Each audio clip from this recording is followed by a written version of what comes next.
Yeah. First of all, thank you, Robert, for taking the time just to talk to My pleasure. the group, but also me specifically, because I was a journalist before I was a practitioner in the technology arts, and I started my career at Macworld magazine.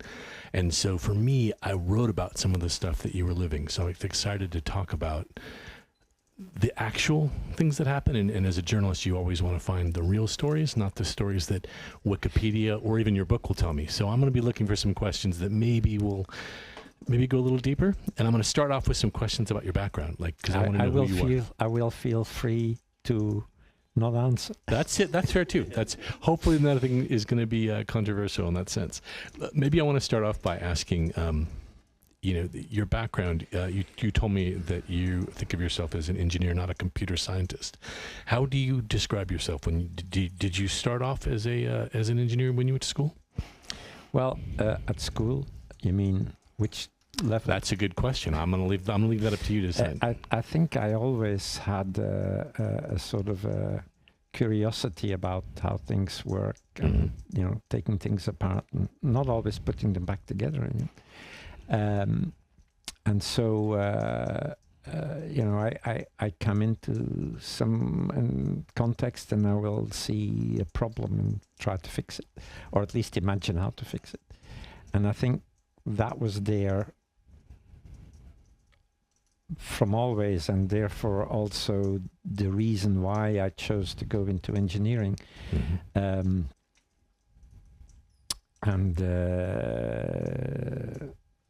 I always hesitated about what exactly to do and left as many options open as possible. But I studied engineering, a 5-year bloody hard curriculum at University of Ghent. Mm. We had 36 hours of courses a week, plus an exam, because we had this very nice, actually, in retrospect, regime whereby every subject had 3 preliminary tests and then a final exam. And so we always knew where we stood, which meant that most of us after the first year also finished, which was, the bad ones had been eliminated. It was a trial by fire, essentially. It was a trial by fire, but it happened the first year. Yeah. And so after that, you had to work very hard, but you were going to get there. And so I graduated in '69, and then I wanted to start the PhD on, of all things, the optimal number of blades in a fan. Not these small fans, but the really big ones that will, say, ventilate the Empire State Building or something like that. Big, huge machines. And I needed for that a lot of data, because if you and you need a PhD to do that for a fan. That seems like an important. It was flow of compressible fluids. All right. Is not something for which in '69 there was enough computing power to do anything. You had to do it experimentally. But let's not go into the details of that. The net result was that I needed a lot more data than any of the predecessors had gathered. And I ended up with a lot more data, which then I needed to sort of compute with, therefore meaning I needed a computer. Yeah. Now, the university had one computer. This was '69, remember? And nobody really knew how to do this, because what I needed was a database, but nobody knew the word database. Yeah. So I started looking into computing, and then decided that I needed to study computing before doing that. And then I got into computing, and I never left computing. Well, that actually brings me one of the next questions I had for you, which is, what was your first computer? And not the one in the university. What was your first computer? What was your first personal computer? A ZX80. A ZX80. But that lasted one night, I think. Well, you broke it. You took it apart, didn't you? No! You took it apart, didn't you? No, you couldn't take that apart. Yeah. It was about this big.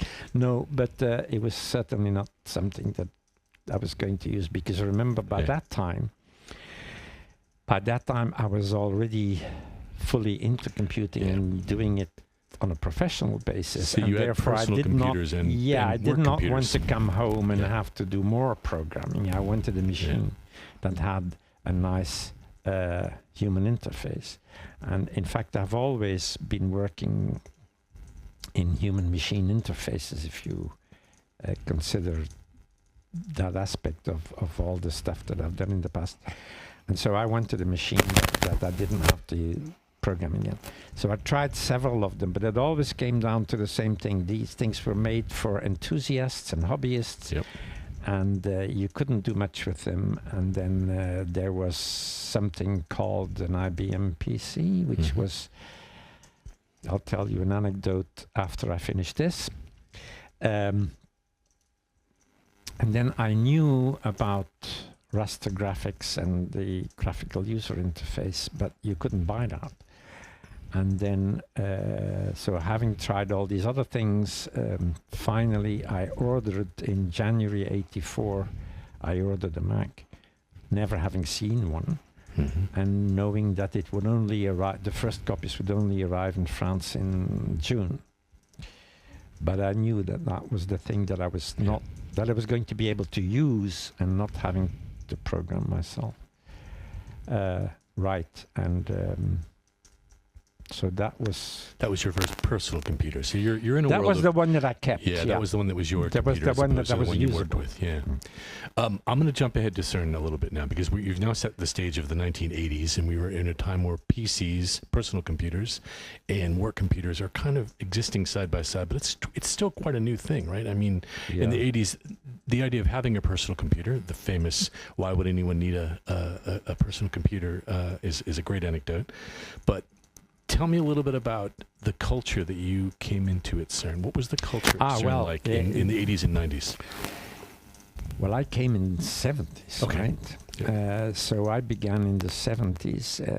I came in December 74, and just after my military service, where I had also used computers in war games, simulation of NATO war games of all things. We're going to come back to play at computers in a moment. Okay. Well, it was more serious play that, but and so I came actually for the renovation project of the computer controls, so human-machine interface again, the computer controls of the proton synchrotron, which was CERN's oldest. It was CERN's oldest accelerator and the first alternate gradient accelerator in the world. And it is still today the machine that delivers all the particles that go into the other machinery, including the Large Hadron Collider. But at the time, at the beginning of the 70s, they had something like 100 meters of racks with oscilloscopes and dials and knobs and God knows what. And it was very difficult to maintain and difficult to add to and change and so forth. So they thought the Holy Grail was a total computerization of that thing. It turned out not to be, but that's a different story. But there's a jump here, right? We're going from being an engineer of problems and using computers to solve specific things. You, at some point, make a shift to start talking about computers as ways to distribute information and information design. Yeah, but I was never really in information design. No.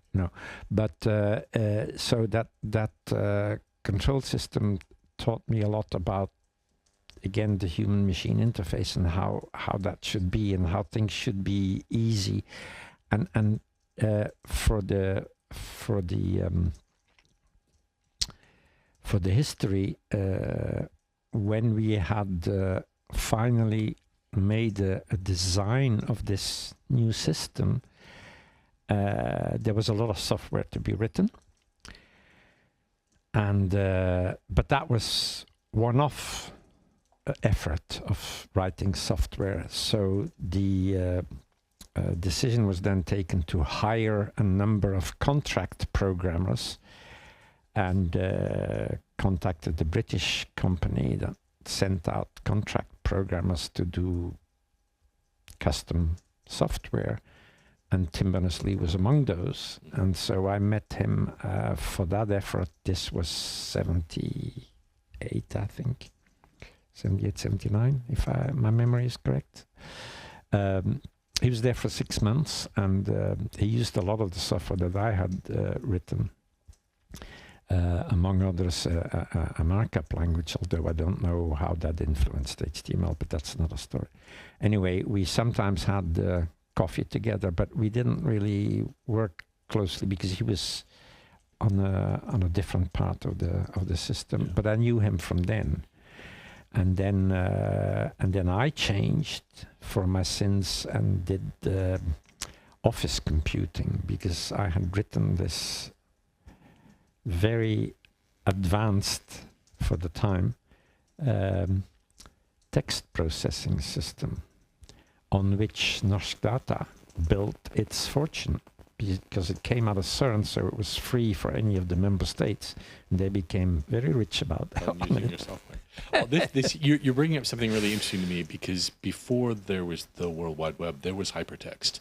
And and the concept of hypertext, so Ted Nelson, hypermedia, you were clearly aware of this. You were working in hypertext before the web. Yeah. So, yeah. And you said earlier this morning that the innovation that Tim brought was the URL, which was But tell me a little bit about hypertext. Why did CERN need hypertext in your mind? Well, okay. Sorry, this is a big jump. No, this is an important point, because why did CERN need hypertext? CERN never, or anybody at CERN ever expressed the need for hypertext, right? And people would come around and say, look, we need to increase the number of protons in the bunches from 10 to the 13 to 10 to the 14. Those were needs that were recognized and people discussed, but nobody ever discussed the need for hypertext. It was sort of an observation, again, as I said, from the engineering point of view. You go in there and you see a problem, and you see these guys exchanging documents and doing it by writing them on diskettes, when in fact the place was already completely networked for the printers. So why not use the network to send the documents from one machine to another? And I had already, of course, used things like HyperCard and those things. So I knew about hypertext and I knew about those features. And so I thought, well, that is something we need to study and see if we can use this. But it was, let's say, it was I who recognized that this could help. Well, so we're talking about a networked environment already, because networks had existed for a while. Scientists were communicating this way. We had protocols. We had Gopher. We had FTP. We had Waze. We had all kinds of things. Yeah. But what was it about hypertext? It strikes me that it's a very democratic way of approaching things. Hold on. The internet came to CERN only in &88. Okay. Right. But you were still networked as a group. Oh, yeah. We had our own networks. We had built something called CERNnet, which a term which you can no longer use because it refers to the China network. Yes, and there were different ones. And then, of course, industry had its own things. There was DECnet, and IBM had the networks, and everybody tried to do something. So there was a lot of networking going on, but there was no uniform standard. And that's where the internet sort of bulldozed through. So we've got a lot of things happening at this point, at the time I'm pointing. So a lot of things come into line. And it does strike me that the democratic idea of hypertext is very different than everything else. The idea that you would link computers to each other and you would start to connect resources. And if you think about what we've got now with TikTok and the feeds and the algorithms deliberately try to keep you on their system. And this was about getting you off of another system and going someplace else. Okay, there's two things here. One is the idea of linking things over the network. That came much later, and in fact, when Tim and I submitted a paper to the Hypertext conference, it was refused on the grounds that there was nothing new and nothing interesting in doing this thing over a network, right? Yeah. But we were allowed to have a poster session, but not the paper. Paper was refused. That's one thing, and the other is that anything like these social media, I do not consider them part of the World Wide Web. They Agreed. are big blobs that sit there and that you access using that protocol and using that browser maybe. Yeah. And even there, they prefer you to have their app and therefore They want to lock you completely down. bypass the web as such and just use the internet protocols. Right. Yeah. So I don't consider those part. No, and I agree with you. My point really here is that at the time, the idea of trying to link scientific people together and sharing information, hugely important to the community already. It was already an existing idea. But the idea that started to reach out to the general public, and this is where I connected to it, because I'm in California, I'm working for a magazine, and all of a sudden magazines and people now have control. They have the ability to use these tools, which for the longest time were the military's tools and scientists' tools. No, leave the military out. The internet, military were no. The internet and DARPANet. How do you? In America, they were very much military tools. No. The money came from there. You might as well say that if you use a mouse, that the mouse was a military tool because it was built with a grant from ARPA. Yeah. But I mean, they followed. I don't know whether it was Eisenhower's idea or his scientific advisor, but the idea with ARPA was, and DARPA, Defense Advanced Research Project, the idea was to sow wide and then pick those things that might be militarily useful. Fair enough. So, civilian control of the networks was important to Eisenhower, for sure. And the technology. Well, the technology was important. The civilian or defense control, that would have been separate anyway. Yeah. But the idea was just to say we give everybody who wants to be innovative, we give them money, and if we can use it, so much the better. It was all triggered by Sputnik. Yeah. That was the real origin. That caused us to spend the money that we did on the technology. That caused the panic. You know, the Soviets have the high ground. This can no longer happen. We have to stimulate anybody who thinks they can have an idea. We'll give them some money and hope that we can use it. At what point, and we're back to CERN for a second, and the shift from being a CERN tool to becoming something that you decided needed to be in the hands of a different consortium, and it needed to leave CERN. Yeah, Tell me a little bit about how that came about, because that strikes me as something that you were really heavily involved with. Well, yes and no. So, first the internet comes to CERN. That was 88, and that was Ben Siegel. And I think that's a wholly different topic about whether that was good or bad. And then my proposal of studying this network stuff came at the same time of Tim's proposal, but I wasn't aware of that. And so when I did become aware of that, a whole interesting anecdotal story. The book is very good on that topic. It's really quite good. Yes, and so... we then got together, and of course I knew Tim from before, and I hadn't really realized that he'd come back. And then it sort of slowly began to grow, but to me there were two things that were important. One, this wasn't physics. So there was no way that in the long term CERN was going to devote money, resources, people, offices to something that, one, was never a project, and there was no official project description of it. It was just two geeks in a corner, writing something on the next computer. Second, so it was not physics. And second, it sort of needed some sort of protection out there. So I spent 6 months with the legal service in 92, end of 92, beginning of 93. Remember, it was still not possible to get a connection to the internet if you were not an academic or a research institute. And I spent 6 months with the legal service drafting a paper that the directors would sign that put the CERN's web technology into the public domain, different from royalty-free, in the public domain. And then that document, which is a page and a half, and you can search for it and find it, that document was signed by Walter Hoogland and Helmut Weber, who were the directors of technology and the director of administration at the time. Of course, I didn't sign it. I mean, who was I? Fortunately.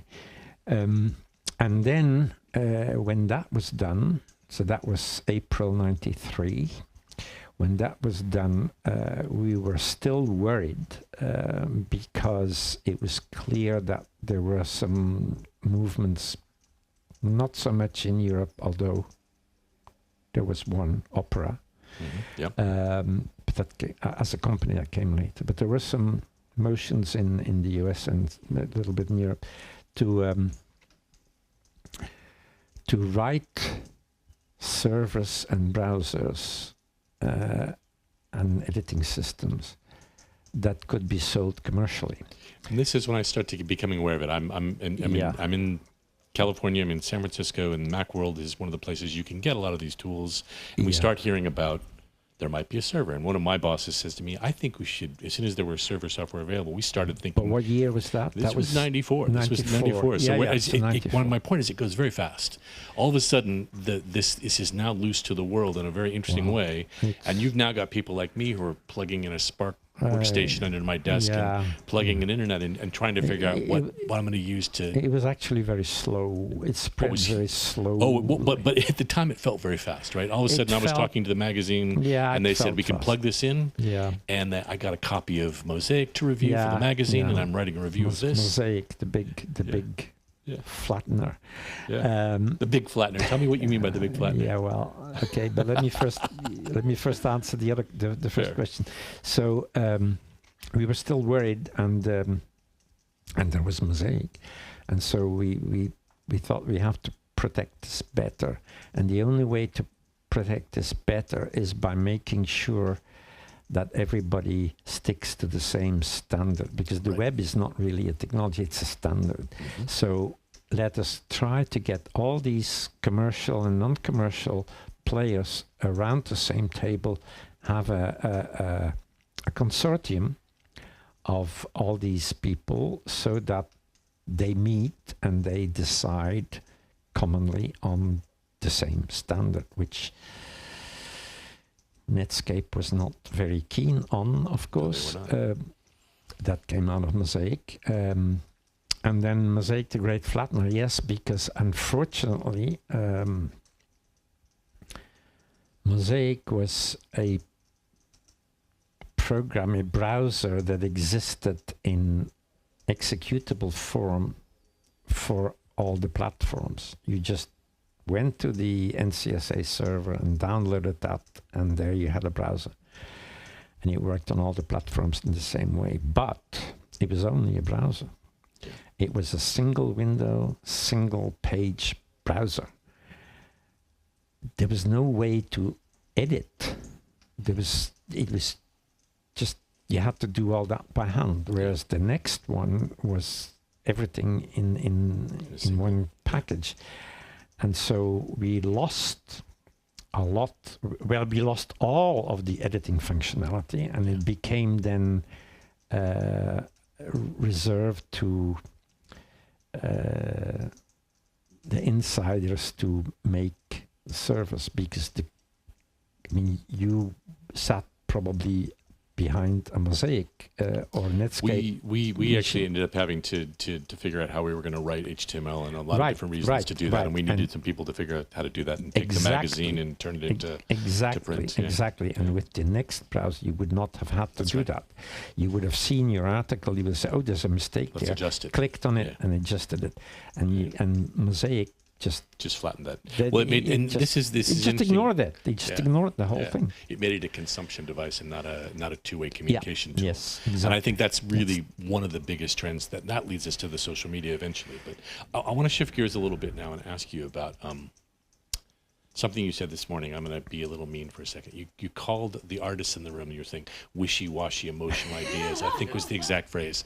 And I know a bunch of people in this room bristled for a second, just when you said that. It was provocative. I knew you were provocative. For that, so I'm gonna bring this back. I'm gonna say a quote from one of my heroes, Charles Eames, who says that toys are not as innocent as they look. Toys and games are preludes to serious ideas. Oh yeah. And my question for you is, what is the role of play in innovation and research? What is the role of the artist in science? Well, I don't know what to say about that. I have collaborated with artists at and you're doing it right venues now, inside. Yeah, I don't know, sure. At CERN, and we have one going on right now, but I'm not involved in it anymore because I've been retired for a while. But the role of play is extremely important. I think the reason that there are so many important spin-offs from CERN technologies, and there's 2 volumes full of that. One volume dedicated exclusively to medical implications of CERN, work done at CERN. The reason why there is so much side effect, if I can call it that way, of what we do at CERN is that there is no stress about the bottom line at the end of the month. Yeah. Well, you and Tim got to go be geeks in a corner and make something quite fun in some ways.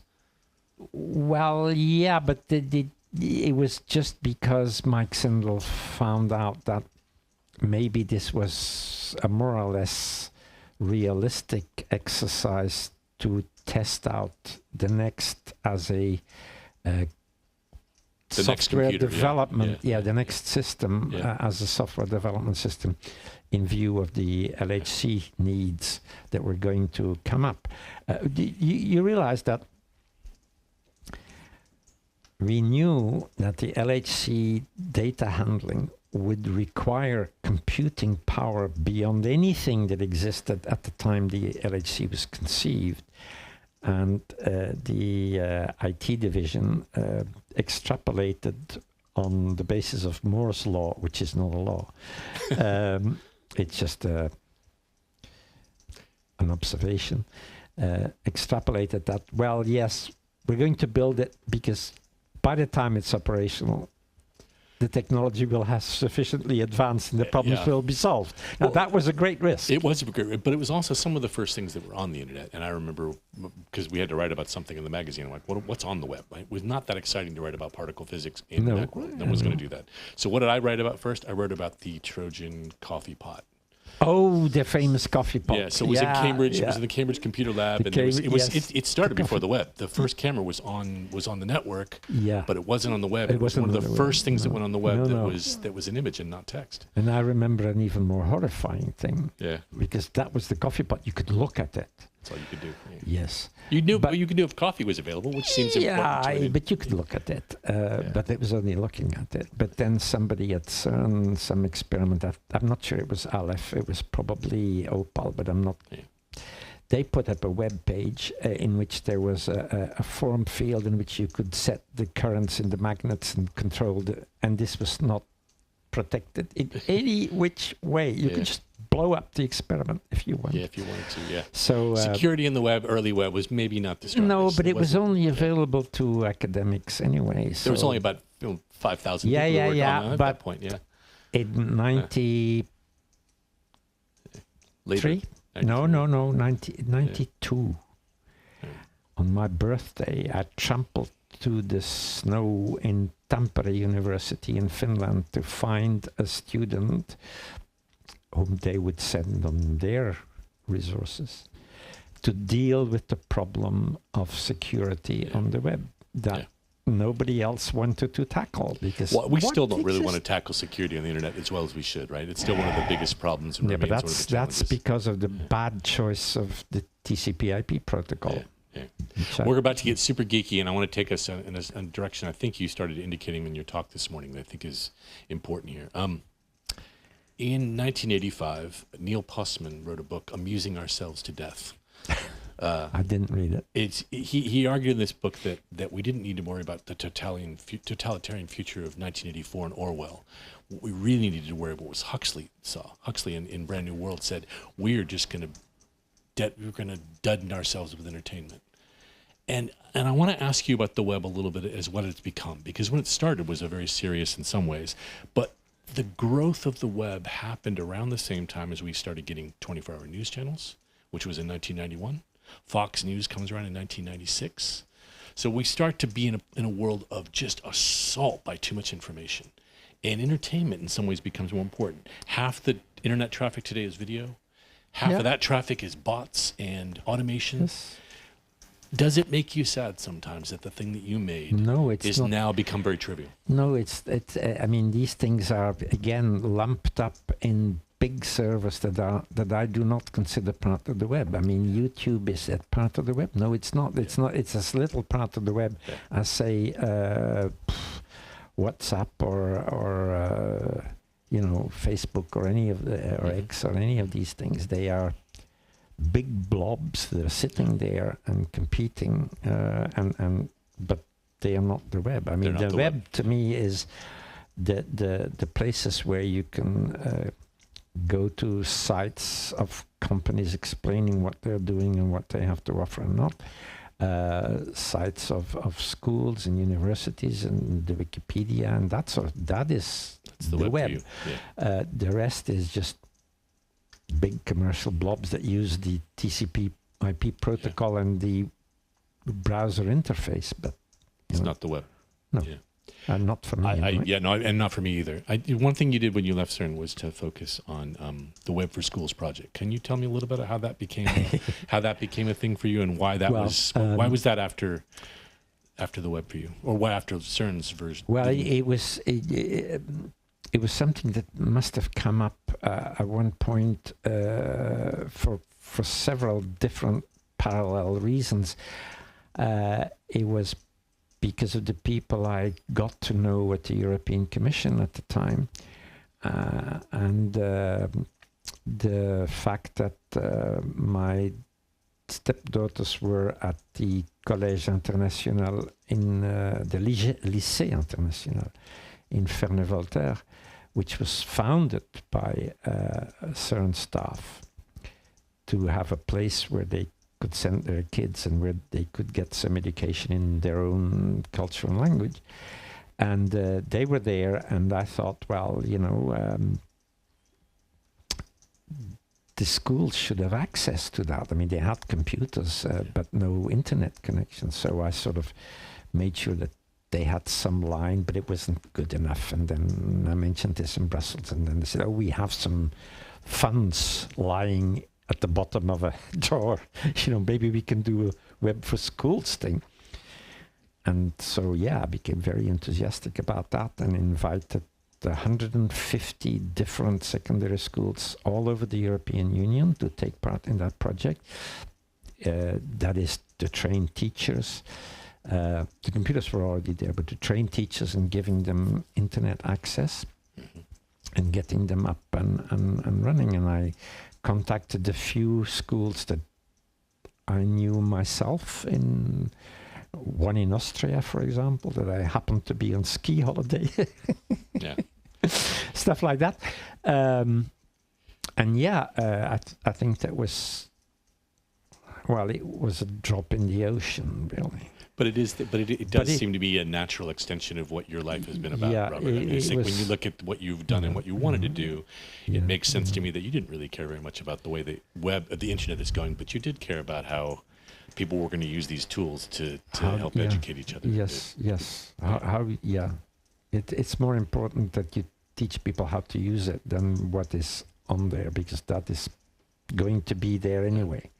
Yeah. So these are tools, I think, for me, one of the things that was exciting about the internet when I first got started, it was a democratizing force. The idea that you could use the internet to publish and reach the world was incredibly idealistic. I mean, we talked about this earlier, idealism. You said you're a grumpy old man, but I really think that's not true. I think you're a very idealistic man who sometimes gets a little grumpy about things, but maybe. I mean, it made you laugh, didn't it? Yes, So it did. And I was going to challenge you on that.